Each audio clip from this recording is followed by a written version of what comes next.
Hello everyone, welcome back to the channel. In this video, I'm going to create a quick in-depth comparison review about these two AI website builder platform, which is Dorik and Wix. So to get started with a quick overview, Dorik is a light website builder known for its minimal design approach, fast performance, and ease of use.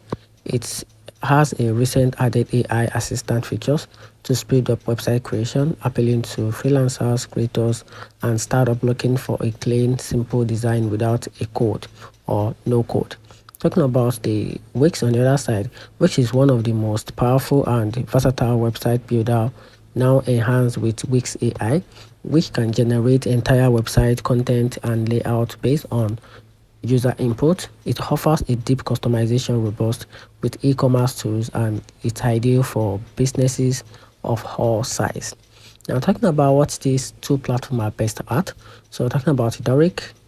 Dorik is best for content creators with a startup and a solopreneur who want a simple and elegant website with fast setup.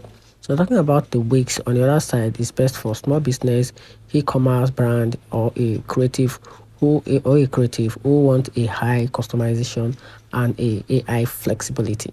Now talking about the downside of these two platforms, starting with the Dorik AI, it has a limited third-party integration, no advanced e-commerce or marketing automation.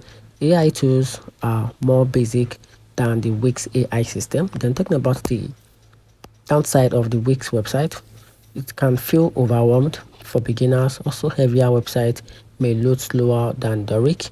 The price can get expensive with hat on. And here's the overall conclusion. So you can simply choose Dorik if you want a fast, minimalist site with a clean look and don't need any extras. Then on the other side, you can simply choose the Wix website if you want or you need a features rich together with a high powerful and an e-commerce integration, and also a full control of all over the design. So that's it. Let me know in the comment section what you think about these two platforms. Thanks.